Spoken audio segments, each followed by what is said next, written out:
자, 오늘 말씀은 이스라엘 백성들이 이제 요단을 넘어서 들어갈 그 가나안 땅에서 앞으로 일어날 일들에 대해서 마치 모세가 현재 일처럼 그렇게 바라보면서 얘기를 전해주고 있습니다. 사실 모세의 가장 큰 고민은 뭐냐면 이스라엘 백성들이 하나님을 기억하지 않고 잊어버릴까 그 부분이 가장 두려웠던 거예요. 왜냐하면 지난 40년 동안 이스라엘 백성들이 그 행했던 그 어떤 삶의 행태들을 너무나 잘 알고 있었던 거예요. 그런데 하나님의 은혜를 기억하지 않는 삶이라는 것은 신앙인의 삶에서는 가장 위험한 삶이거든요. 은혜를 기억하고 살아갈 때는 우리가 어떻게 은혜를 기억하고 있는지 표현이 되어야 돼요. 그리고 어떻게 표현되는지가 보여져야 되거든요. 그러나 어떤 표현 중에 하나가 어떤 예물을 드린 거나 아니면 어떤 하나님의 어떤 일들을 우리가 감당해서 사역을 하거나 섬기거나 뭐 봉사한다거나 뭐 그런 일들입니다. 근데 이 목이 곧은 성품에 교만했던 이스라엘 백성들의 그 성품들, 사실 우리가 그렇잖아요. 믿음이 좋은 사람이 성품이 좋다고 말을 못해요. 비례하지 않습니다. 믿음이 좋지만 소위 성품, 성질이죠. 성질. 기질은 정말 평생 잘 바뀌지가 않습니다. 또 반면에 좋은 성품을 가진 사람이 좋은 믿음을 가지고 있다고도 말할 수 없어요. 근데 좋은 성품을 가지면 좋은 믿음을 담을 수 있는 그릇으로는 아주 잘 준비되어 있어요. 그러나 법 없이도 살 수 있는 사람들 중에서 예수 믿지 않은 사람도 너무 많거든요. 꼭 그게 비례하진 않아요. 그런데 하나님께서 믿음의 훈련을 통해서 또 여러 가지 믿음 안에서 하나님 어떤 고난이나 어떤 시련을 주시잖아요. 그런 과정을 통해서 우리가 깎여져 가는 것은 분명한 것 같아요. 예전에 정말 불같이 화내던 사람도 하나님 믿고 인격적으로 그가 변화되면 그의 성품이 점점 변화되어 갑니다. 본질적인 그 사람이 갖고 있는 그 기질들 같은 경우는 쉽게 변하지는 않겠죠. 그러나 좋아지는 거죠. 점점 더 성숙해지는 겁니다. 깊어지는 거죠. 우리 베드로도 봐도 정말 누구보다 예수님을 사랑하고 뜨거운 믿음을 갖고 있었지만 항상 결정적인 순간에 자기 성품을 이겨내지 못해서 많은 실수를 합니다. 아마 보이지 않는 곳에서 실수를 하면 좀 덜 미안했을 건데 예수님 면전에서 바로 얼마 전에 절대로 자기는 주님을 배반하지 않겠다고 호언장담했던 베드로인데 거기서 3번씩이나 부인하는 그 상황 속에서 베드로가 받았던 그 자기 자신에 대한 실망, 그 상처는 아마 우리가 상상하는 것을 초월할 거예요. 왜냐하면 누군가를 우리가 사랑하면 사랑하는 만큼 대가를 지불하잖아요. 어떤 마음앓이 가슴앓이를 하거든요. 근데 주님을 너무나 사랑하고 쫓았던 지난 3년간의 그 세월이 수마등처럼 흘러가면서 나는 정말 가짜고 빈 껍데기였구나. 우리 주님이 그 장면에서 얼마나 마음 아프셨을까 이런 걸 생각하면 이제 뭐 베드로는 견딜 수가 없는 거예요. 그래서 예수님이 저는 찾아가셨다고 생각해요. 다른 제자들은 그냥 보이시는 것만으로도 충분했어요. 물론 베드로를 예루살렘 교회의 수석 장로로 삼고자 하는 주님의 하나님의 뜻이 계셨겠지만 그보다는 먼저 어떤 사역을 시키기 위해서 찾아가셨다 이건 아니잖아요. 그의 마음을 위로하고자 회복하고자 했던 거예요. 하나님은 아주 섬세하신 거죠. 우리 주님은. 그렇게 회복을 시켜주시고 난 뒤에 그는 주님하고 어떻게 내가 똑같이 십자가에 죽을 수 있냐라고 하면서 거꾸로 십자가에 매달려 죽었다는 그런 외경에서 전해오는 얘기들이 있지 않습니까? 그 인생이 바뀐 거죠. 인격적으로 만나고 언제 만났느냐? 가장 자기 자신의 연약한 시간 속에 하나님을 만났던 거죠. 실패 속에서 그 자기의 연약함을 발견하면서 하나님의 위대하심을 본 거죠. 그게 은혜라고 생각하는 거죠. 그래서 우리가 실수하고 실패하는 것은 부정적인 것은 아닌 거죠. 그것을 어떻게 내가 해석하고 새롭게 그 부분을 내 인생을 조정하느냐, 누구를 중심으로, 하나님을 중심으로 조정하느냐에 따라서 우리 인생은 달라진다고 생각합니다. 근데 이스라엘 백성들은 지난 40년 동안에 늘 반복하고 또 반복했던 거예요. 그래서 오늘 특별히 이렇게 얘기하는 거죠. 무엇을 기억하느냐? 하나님이 너에게 행하신 것을 기억하라는 거예요. 아브라함에게 약속의 땅을 허락하시고 그리고 나한테 지금 몇 년 만에 약속의 땅에 들어가기 직전이냐면 650년이에요. 650년이라는 시간은 무엇을 가리키느냐? 하나님의 성실함을 가리키는 거죠. 약속에 신실하신 하나님. 650년 동안에 단 한 번도 우리하고 하신 그 약속을 잊지 않으셨다는 거예요. 그 시간에 약속하신 대로 지금 이스라엘 백성들이 바로 요단강 앞에 진을 치고 있는 그 순간인 거예요. 이때 모세가 해줄 수 있는 유일한 말은 지난 650년 전에 너희 조상 아브라함에게 하신 그 하나님의 약속을 너희는 지켜라. 하나님께서 말씀하지 않으셨느냐? 내가 신실하니 너희도 신실해라. 하나님 앞에 우리가 신실하다는 것은 뭐냐면 그분이 우리의 주인 되심을 고백하는 삶이거든요. 그래서 얘기를 하는 거예요. 첫 열매를 드리라. 그것도 땅에서 수확한 것. 이게 중요한 거예요. 땅에서 수확한 것. 보통 우리 첫 열매는 당연히 짐승들 중에 첫 새끼는 하나님 앞에 드리는 거잖아요. 근데 여기서 오늘 본문은 땅에서 수확한 것을 가지고 와서 광주리에 담아서 하나님께 드려라. 이것은 우리가 신명기를 쭉 공부하면서 우리가 느끼는 거지만 이스라엘의 삶의 환경이 변했다고 말씀드렸습니다.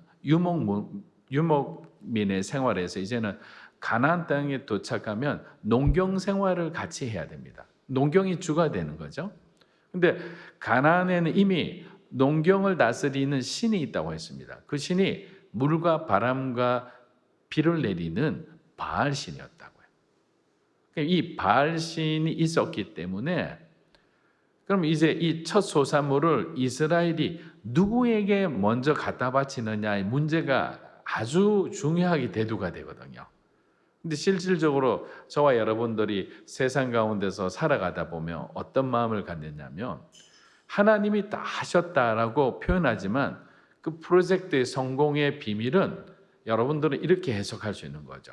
이거는 정말 충분한 자금력이 있었던 거야. 이거는 탁월한 경영 기법으로 이 부분에 대해서 소비자의 마음을 충족시켜서 이거는 성공할 수 있었던 거야.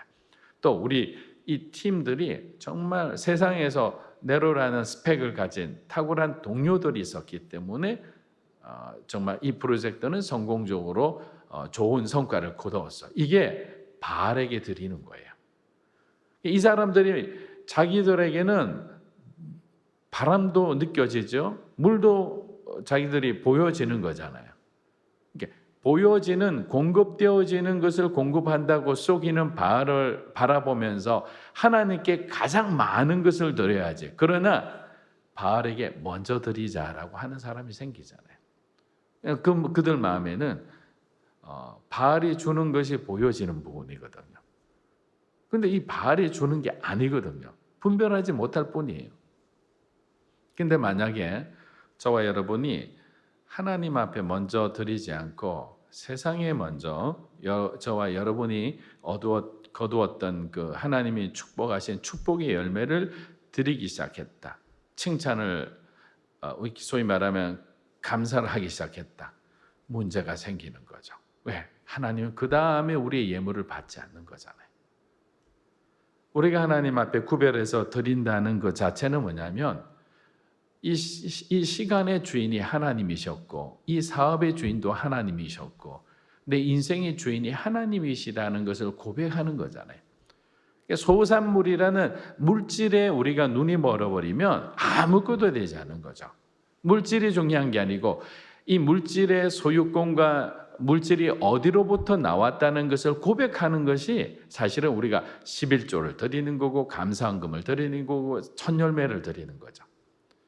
그래서 여러분들 주변에서도 가족들 중에서도 직장에 가든 거 아니면 어떤 게 뭐 가는 곳마다 아르바이트 하는 곳마다 첫열매 할 필요 없고요. 여러분이 정말 평생 직장이라 생각하는 곳에 하나님이 보내주셨을 때 그때 첫 열매는 구별해서 드리는 게 좋아요. 돈의 액수가 많으면 많을수록 시험이 들지만 하나님께서 지금까지도 이 직장에 와서 일을 할 수 있도록 하나님이 축복해 주셨다는 고백도 되지만 앞으로 남아있는 여러분의 시간에 대한 주인임을 고백하는 신앙적 행위거든요. 그러니까 하나님도 여기서 구별해 드릴 첫 열매를 받으시겠다는 그 가장 큰 이유는 뭐냐면 가나안 땅의 주인도 나라는 거죠. 여호와 하나님이 주신 땅이다라는 거예요. 그 땅의 소유를 하나님이 강력하게 지금 이거 외치고 있는 거예요. 우리 2절에서 4절 한번 다시 한번 읽어볼게요. 2절에서 4절 시작. 내가 내 하나님 여호와께서 주시는 그 땅의 흙에서 수확한 모든 것들 처음 난 열매를 바구니에 넣어라. 그리고 내 하나님 여호와께서 너는 그 당시에 있는 제사장에게 말하여라. 여호와께서 우리에게 주시겠다고 우리 조상들에게 맹세하신 그 땅에 내가 들어오게 됐음을 내가 오늘 당신의 하나님 여호와께 구합니다. 제사장이 내 손에 있던 바구니를 가져다가 내 하나님 놓으면 그렇죠. 자, 여기서 말씀하고 있는 것처럼 우리가 뭔가를 이렇게 드리지 못하는 부분들이 있다고 생각하는 건 뭐냐면 그거를 사실은 저와 여러분들이 더 아끼고 있는 거예요. 만약에 누군가를 여러분 자녀를 보면서 미치도록 사랑한다고 생각해 보세요. 그러면 저와 여러분은 우리의 모든 것을 드릴 수 있죠. 나눌 수 있는 거예요. 그런데 내가 내어놓지 못하는 것들이 있어요.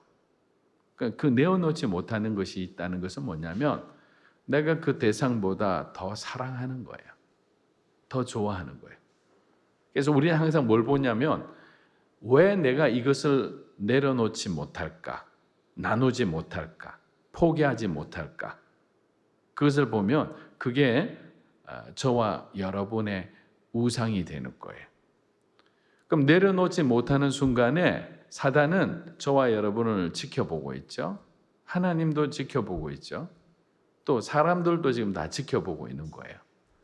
그럼 그 순간에 어떻게 생각하느냐면 사단은 바로 저거다라고 생각하는 거죠.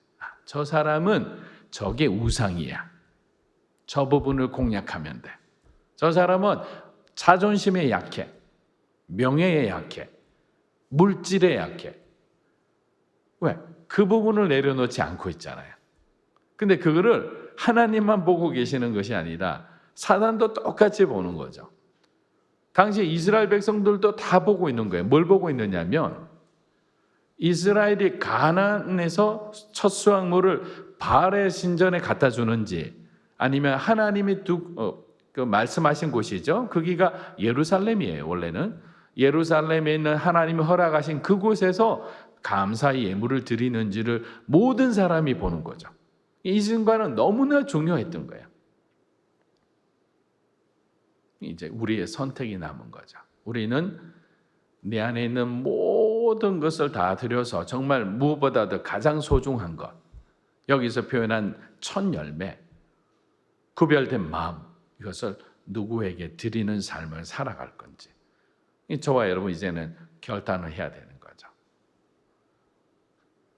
항상 우리 자신 안에서는 내가 내어놓지 못한 뭔가가 있어요. 그게 감사를 드리지 못하는 장애물이 됩니다. 저는 오늘 여러분들이 기도할 때 하나님 정말 주님 앞에 내가 내어놓지 못하고 드리지 못하고 끝까지 붙들고 있는 게 뭔지 그걸 한번 찬찬히 여러분들이 묵상하며 기도했으면 합니다. 만약에 그 우상을 여러분들이 벗겨낼 수만 있다면 우리는 달라지리라 생각해요. 오늘 본문에 보면 이 부분이 나와요. 3절에 보니까 우리 읽었지만 내가 오늘 당신의 하나님 여호와께 구합니다. 자, 이 부분이 사실 이해가 되지 않잖아요. 당신의 하나님. 모세가 제사장을 통해서 얘기하는 거잖아요.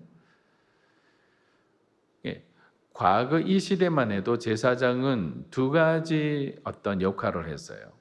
하나님에 대해서는 백성들의 어떤 중재자로서 백성들의 마음을 전하는 역할을 했고, 반대로 하나님께서 바라보는 입장에서는 하나님의 말씀을 백성들에게 전하는 입장이었어요. 이쪽에서 들은 것을 저쪽에서 전하고, 저쪽에 있는 얘기들을 다시 하나님께 전하고. 그러니까 구약에서는 저와 여러분은 하나님을 부를 때 죄인으로서 감히 My Father이라고 할 수 없는 거죠. 나의 하나님이라고 할 수가 없었던 거예요. 당신의 하나님, 제사장을 통해서 이야기할 수밖에 없잖아요. 그런데 신약에 와서는 어떻게 되죠? 예수님 죽으시고 난 뒤에 그 피값으로 휘장이 찢어지고 성령 하나님을 선물로 보내주시고 그 성령 하나님이 지금도 이 시간도 앞으로도 저와 여러분의 삶 가운데 늘 함께 계시잖아요. 지켜보고 계시고 필요한 부분이 있다면 말씀해 주시고, 그러면서 우리가 이제는 당신의 하나님, 목사님의 하나님, 장로님의 하나님, 집사님의 하나님이 아니잖아요. 이제는 어떤 하나님이 되죠? 나의 하나님이 된 거예요. 저와 여러분의 하나님이 된 거죠. 그 하나님 앞에 우리가 드려지는 어떤 감사를 소홀히 할 수가 있나요? 저는 여러분들이 감사의 주인공이 되었으면 합니다. 은혜를 기억하고 감사의 주인공이 됐을 때 하나님이 저와 여러분의 삶을, 우리 자녀의 삶을, 우리의 가정을 어떻게 이끌어 가시는가를 여러분들이 한번 목격하고 그 증인된 삶을 살게 되기를 축복합니다. 감사는 기적을 일으키는 거예요. 감사는 우리로 하여금 하나님 앞에 더 가까이 가게 합니다. 그런 매일이 되기를, 저와 여러분이 되기를 주의 이름으로 축복합니다. 우리 기도하겠습니다.